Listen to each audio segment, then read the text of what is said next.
Halo Sobat Cerdas Bagus, bila kalian sudah melihat video strategi dan taktik di seri ini, kalian tentu tahu bahwa sewaktu lawan saya menggerakkan perwira, saya selalu mengajukan pertanyaan di dalam hati. Pertama, siapa yang dapat menangkap perwira ini? Bila tidak ada, lanjut dengan pertanyaan kedua. Perwira ini mengancam apa? Kemudian pertanyaan ketiga, apa yang harus saya lakukan? Nah, di video kali ini kita akan belajar menjawab pertanyaan kedua dan tentunya kita akan lebih fokus menjawab pertanyaan ketiga. Ini yang lebih penting. Untuk itu saya rekomendasikan berlatih menggunakan puzzle stick. Tentunya kalian juga dapat menggunakan puzzle biasa ya. Kita pilih puzzle, kemudian puzzle stick. Dalam permainan ini, bila kita berhasil menjawab puzzle dengan benar, maka kita akan memperoleh 1 poin. Dan bila salah, maka permainan berakhir. Bila kita menemukan puzzle yang menurut kita terlalu sulit, kita dapat menekan tombol skip dan kita akan mendapat petunjuk berupa langkah pertama dari jawaban yang kita cari. Tombol skip ini hanya dapat ditekan 1 kali saja selama permainan. Usahakan kalian dapat mencapai angka 40. Yuk, kita mulai. Pertama-tama, kita belajar melihat apa ancaman dari lawan. Oke, bila kita mundur 1 langkah, benteng hitam menangkap benteng putih, kemudian ancaman selanjutnya tentunya adalah menangkap benteng putih di D1. Oke, kemudian kita bertanya apa yang dapat kita lakukan. Untuk menjawab pertanyaan ini, kita akan memeriksa 4 hal. Pertama, apakah ada skak yang dapat kita lakukan? Kemudian juga dalam skak ini, apakah ada taktik yang dapat kita masukkan, misalnya skak ganda, skak terselubung, kemudian skak sambil menggarpu, dan sebagainya. Ya, bila tidak ada skak, maka nomor 2 kita periksa apakah ada yang dapat kita tangkap. Dan juga termasuk taktik-taktik yang berhubungan dengan menangkap. Ya, seperti menggarpu sambil menangkap, dan lain sebagainya. Bila tidak ada, nomor 3 yang kita periksa adalah apakah ada yang dapat kita serang. Menyerang menteri, menyerang benteng, menggarpu, ya, dan taktik-taktik lainnya. Bila tidak ada juga, baru terakhir kita lakukan langkah nomor 4, yaitu mengembangkan posisi kita menjadi lebih baik, yaitu biasanya menggerakkan perwira ke medan tengah. Oke, kita lihat di puzzle pertama ini cukup sederhana. Kita dapat melakukan skak sambil menangkap benteng. Tentunya ini adalah sesuatu yang sangat luar biasa. Oke, kemudian setelah kita melakukan langkah pertama dengan benar, lanjutannya kita juga akan memeriksa kembali hal-hal yang sama. Yaitu pertama, apakah ada skak? Ya, kita lihat di sini, skak di sini tidak berguna karena akan ditangkap.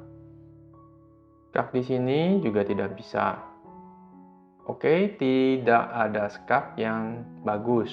Nomor 2, apakah ada yang dapat kita tangkap? Ya, skak benteng. Ini adalah langkah yang terbaik. Nah, dengan demikian, kita sudah berhasil menjawab 1 puzzle dan kita mendapatkan 1 poin. Dapat dilihat di bawah sini ya, bila kita scroll ke bawah. Oke, puzzle kedua, sama lagi. Kita bisa memeriksa apa ancaman dari putih. Sama seperti kita melihat apa yang ingin kita lakukan, kita juga memeriksa apakah lawan dapat melakukan skak? Itu yang pertama. Kemudian bila tidak ada, apakah ada yang dapat ditangkap oleh lawan kita? Ya, ya, seperti itu juga cara kita menjawab apa yang harus kita lakukan. Apakah ada skak yang bermanfaat? Skak sini, skak sini, skak sini. Tiga saja. Yang mana yang bermanfaat? Oh, kalau kuda ke F5, ternyata ini adalah serangan ganda. Inilah yang terbaik. Bila kita lihat apa ancaman dari lawan, oh sederhana. Bila kita tidak melakukan apa-apa, maka menteri hitam akan menangkap menteri putih. Kita tangkap dengan benteng dan kita menangkap benteng putih kita. Ya, kita rugi 5 poin. Itu ancaman dari hitam. Nah, apa yang dapat kita lakukan? Jangan lupa pertama-tama periksa dulu. Apakah kita dapat melakukan skak? Ya, ada satu yang bisa. Lakukan skak terhadap raja. Namun, benteng putih ini akan ditangkap oleh benteng hitam. Apakah itu bagus untuk kita? Oh, ternyata benteng hitam di C8 ini kelebihan tugas. Dia bertugas menjaga menteri hitam dan juga bertugas menjaga petak D8 dari skak. Ya. Dengan demikian, langkah ini adalah yang terbaik.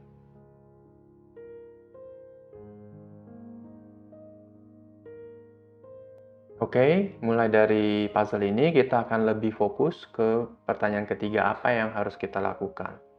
Nah, langsung saja, pertama-tama langsung periksa skak. Siapa yang bisa melakukan skak? Ini benteng dan menteri di G5.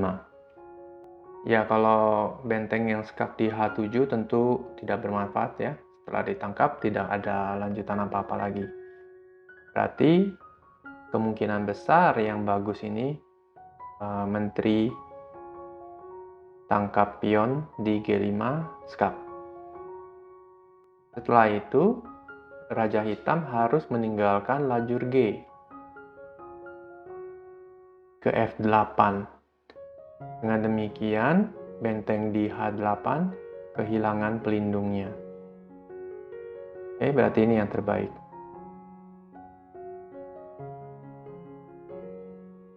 Ya, ini adalah puzzle yang sangat mudah. Cari skak. Hanya ada satu, skakmat. Oke, sama juga. Pertanyaan pertama adalah siapa yang dapat melakukan skak? Menteri.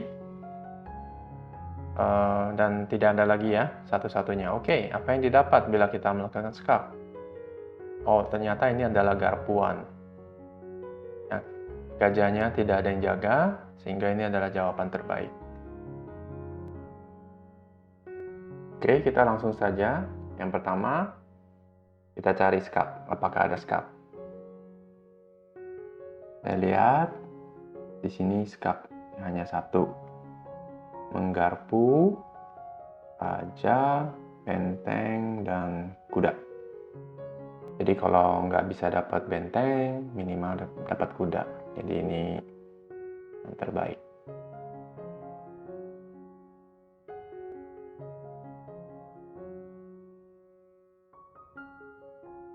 Skak, kemudian tangkap kuda.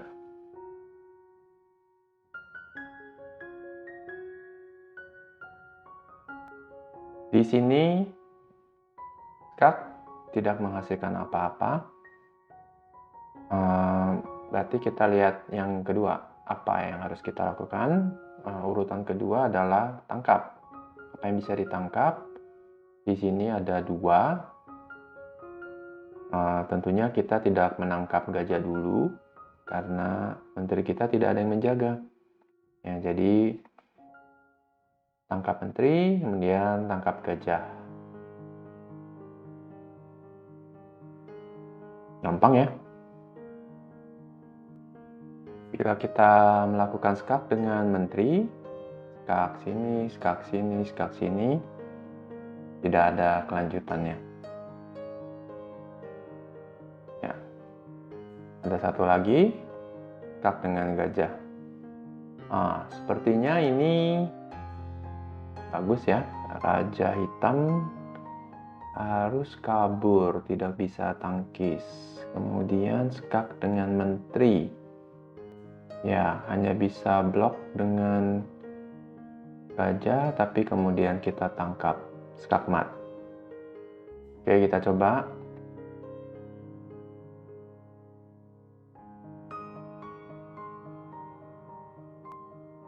Bila kita skak dengan menteri, tidak ada gunanya, hanya ditangkap saja oleh putih. Jika kita skak dengan gajah, ya ditangkap, tapi ada serangan terselubung terhadap menteri putih.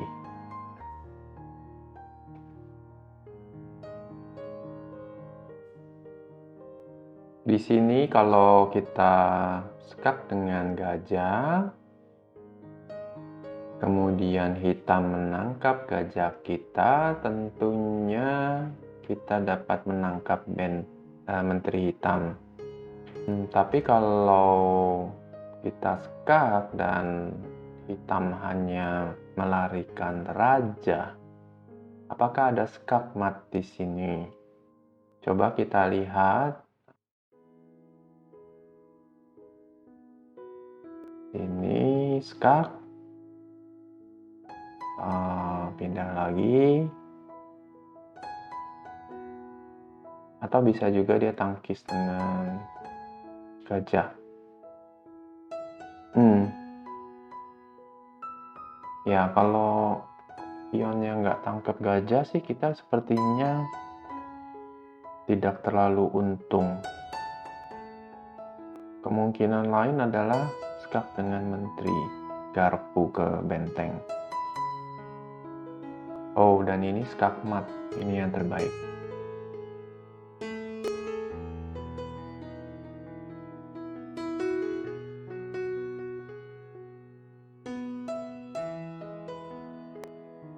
Ya, di sini tidak ada yang bisa melakukan skak terhadap Raja Putih. Jadi, kemungkinan besar adalah tangkap. Siapa yang bisa menangkap? Ini tangkap, kuda tangkap. Ya, sepertinya jawabannya ini. Kalau kuda tangkap, ya nggak mungkin ya. Benteng putih menangkap gajah hitam, rugi dia. Saya pikir ini jawabannya.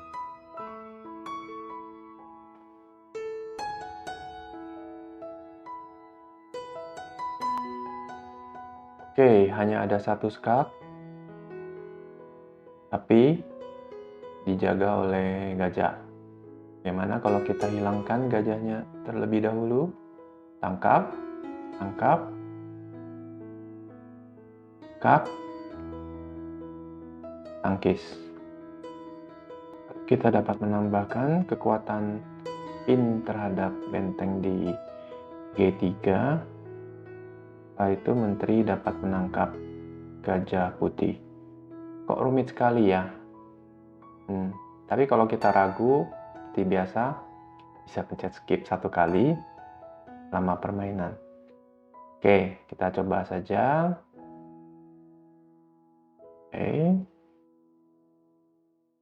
Oke, seperti rencana, tambah kekuatan pin.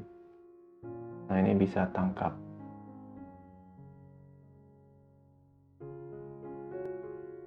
Mudah sekali ya, skak mat satu langkah. Ya, di sini skak tidak menghasilkan apa-apa, ya ditangkap saja oleh putih. Berarti kita cari kemungkinan kedua, ya langkah terbaik kedua adalah tangkap. Di mana kita bisa tangkap? Tidak ada. Oke, bila tidak ada yang bisa ditangkap, ya kalau tangkap kuda kan rugi. Jadi kita cari yang lain. Ancaman berarti kita harus membuat serangan. mayoritas perwira kita masih tidur.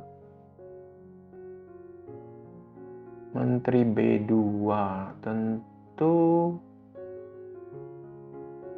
putih harus melindungi ya. Kemudian skak. Tidak ada yang bisa nangkis. Raja harus naik ke atas. Nah, ini baru skak dengan gajah. Oh, skakmat.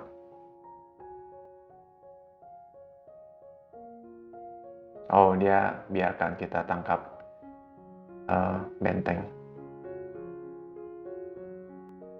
Terkadang puzzle-nya gampang sekali ya.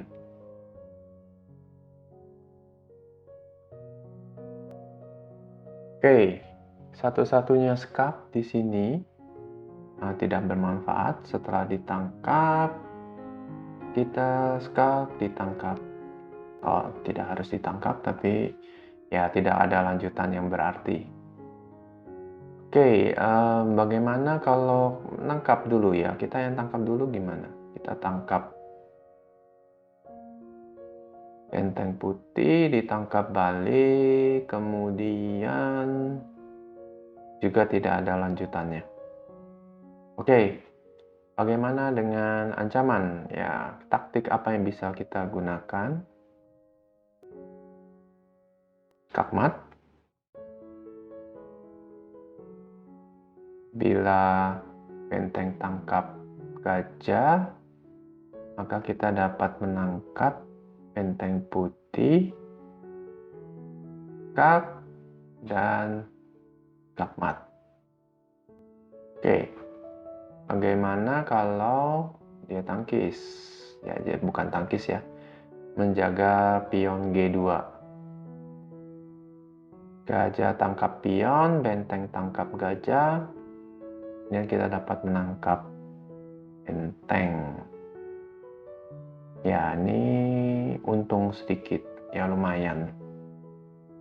Sepertinya ini yang terbaik ya, saya tidak melihat kemungkinan lain.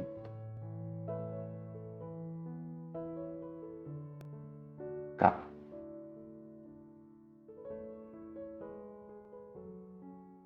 Oh, sepertinya cukup mudah. Skak pertama, skak satu-satunya.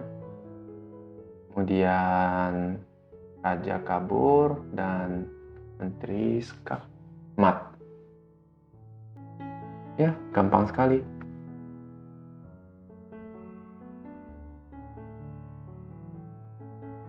Di sini bila kita melakukan skak dengan menteri kemanapun, tidak ada yang bagus.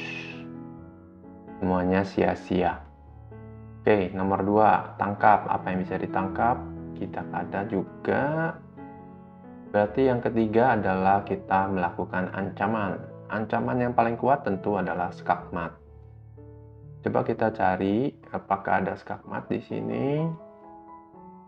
Kuda ke F4, ancaman skakmat. Juga ancaman kuda ke H3, skakmat juga.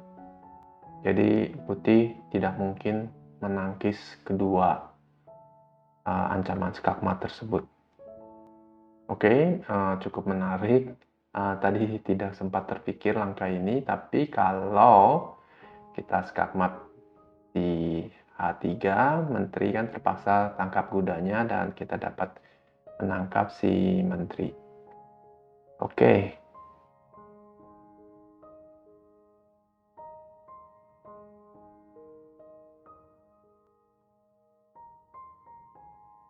Oke, sudah 20 yang berhasil kita jawab dengan benar.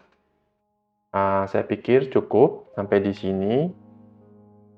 Teruslah berlatih sampai kalian dapat menyelesaikan paling tidak 40 puzzle.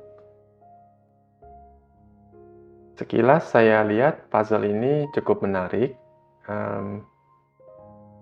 Sepertinya langkah pertama adalah benteng tangkap pion dengan kemungkinan menangkap kuda dan skak di D8. Ya, silakan kalian menyelesaikan sendiri, saya tidak akan berlama-lama lagi. Terima kasih sudah menonton video ini sampai selesai. Sampai berjumpa di video berikutnya. Bye-bye.